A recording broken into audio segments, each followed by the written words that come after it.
Assalamualaikum warahmatullahi wabarakatuh. Perkenalkan, nama saya Ahmad Fuzian dari Teknologi Rekayasa Otomasi angkatan 2023. Di sini saya akan tutorial dari sebuah install Ubuntu dan si ROS 2 ini. Nah, di ROS 2 ini kita mengenal sebuah konsep build robot, yaitu dia untuk kontrol sistem pada robotnya itu untuk ada sensor, integrasi sensor, terus ada sistem navigasi, terus ada sebuah sistem yang berfungsi untuk mensimulasikan pada sebuah robot, yaitu bisa menggunakan OpenCV dan AirVis. Nah, AirVis ini adalah sebuah proses, yaitu untuk menggerakkan sebuah robot, yang dimana sini melakukan gerakan dan pendeteksian pada si robot ini. Oke. Mungkin di sini ada beberapa tampilan contoh pada si sistem AirVis, terus ada di sini ada OpenCV juga. Dia seperti sebuah konsep computer vision, yang dimana dia akan mendeteksi pada sebuah objek. Terus pada si ROS ini dia menggunakan instalasi. Nah, untuk instalasinya itu diwajibkan dengan menggunakan Ubuntu.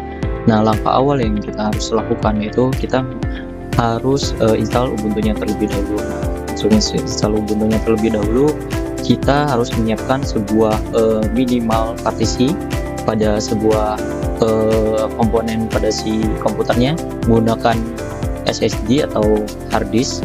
Nah, di sini kita menggunakan SSD. Nah, yang dimana ini sudah saya partisi karena saya sudah menginstal juga pada si file Ubuntunya. Nah, kita harus menyiapkan pada sebuah eksternal, yaitu 100 GB. Nah, dia tuh harus dikasih partisi dulu. Dia harus menyiapkan 50 GB sampai 100 GB. Kalau lebih aman tuh rekomennya itu di 80 GB sampai 100 GB.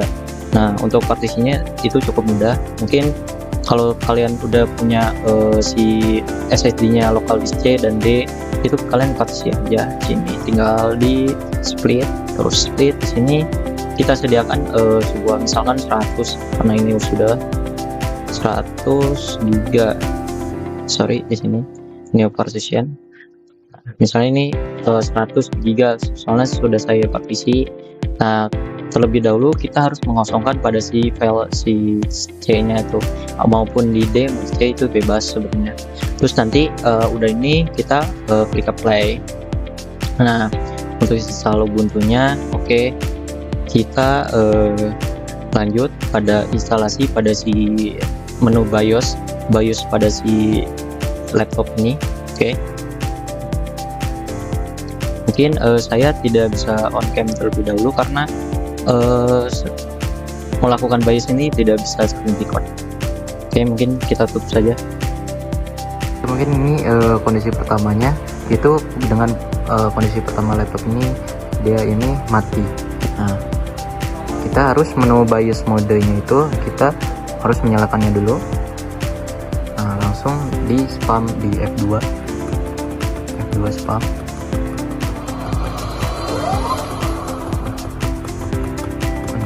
Nah, oke, di sini masukin passwordnya. Oke, di sini sudah tampilan BIOS pada si laptop ini. Kita masuk ke advanced setting. Oke. Nah, pada advanced setting ini kita harus ada beberapa step yang kita lakukan. Yang pertama, kita mengatur pada si network bootnya, dia untuk menekan si boot menunya, nanti dia bakal keluar. Nah, kita network boot menunya kita harus diaktifin dulu. Oke, 12. Terus di sini kita pada menu advance dan security. Nah, di sini security-nya kita bisa mengatur dulu si set supervisor passwordnya, itu bisa di set, karena kalau tidak di set dia tidak bakal masuk pada si secure bootnya.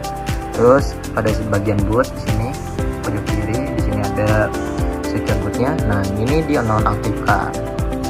karena saya sudah ada installer, udah ada diinstal gitu Ubuntu-nya, kita di sini ada bagian Ubuntu-nya sini. Di sini bahwa Ubuntu ini sudah terinstall.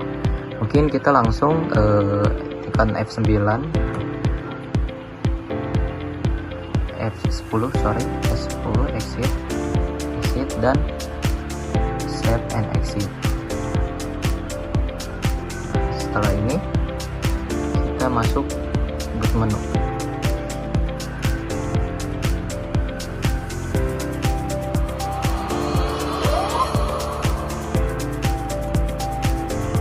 Nah, di sini ada boot menunya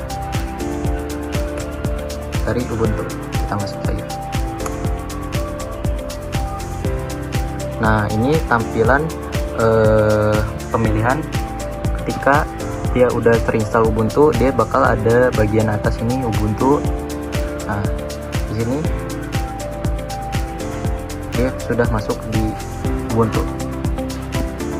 Karena pada laptop ini sudah terinstall, mungkin saya akan berikan penjelasan lebih pada si cara penginstalannya. Nah, di sini kita cukup masukin password saya.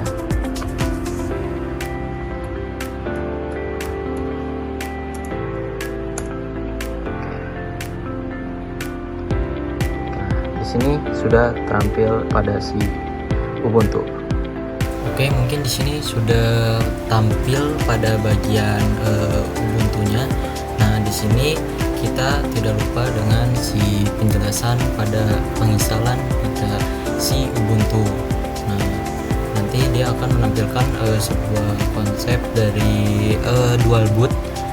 Nah, di sini ada beberapa pilihan dari si Ubuntu ini. Dia ada WiFi, Bluetooth, terus ini ada bagian-bagian yang ada di Windows. Terus ini cara instalasinya. Nah, di sini karena saya sudah install lebih awal, nah dia menggunakan Ubuntu 22.04 yang basis Gemini. Nah, di sini ada beberapa yang tadi saya sudah jelaskan. Di sini ada sebuah partisi pada bagian penyimpanan SSD di laptop. Nah, di sini kita memerlukan dua buah komponen, yaitu ada yang pertama itu ada laptop, yang kedua itu ada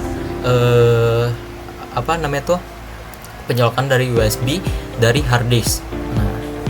Nah, dari hard disk dia masuk ke mode BIOS tadi yang sudah saya jelaskan juga.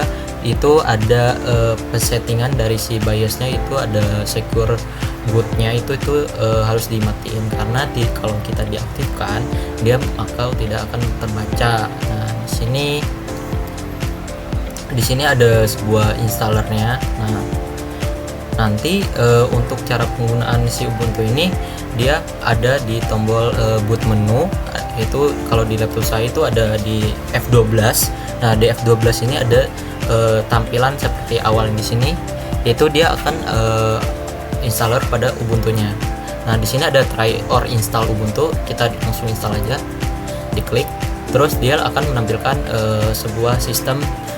Di sini kan udah ada English, ada bahasa yang harus ada di installer ini.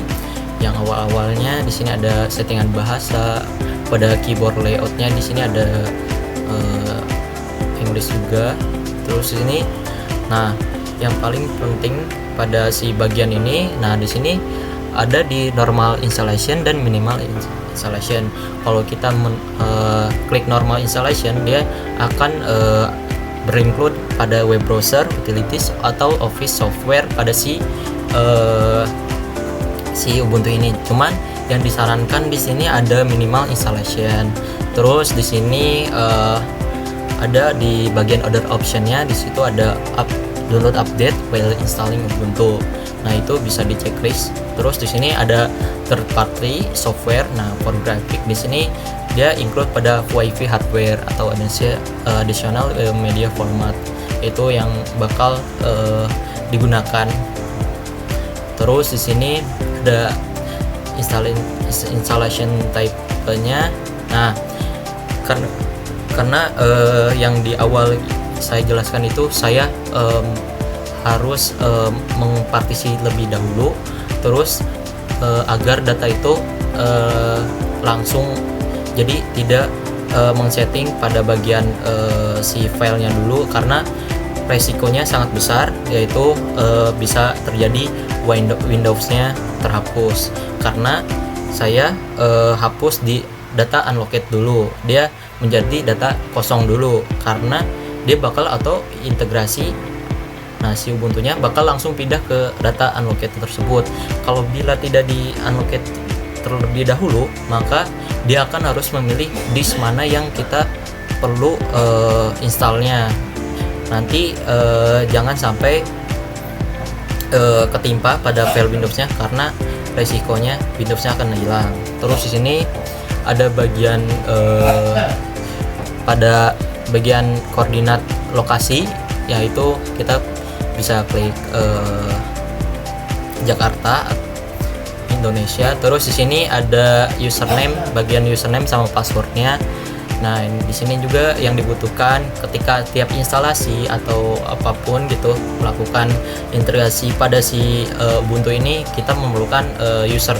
Nah, user ini yang kita gunakan bisa nama yang simple, terus password juga yang simple, misalnya nolnya bisa 6 kali atau 123 gitu bisa. Terus di sini tampilan si Ubuntunya.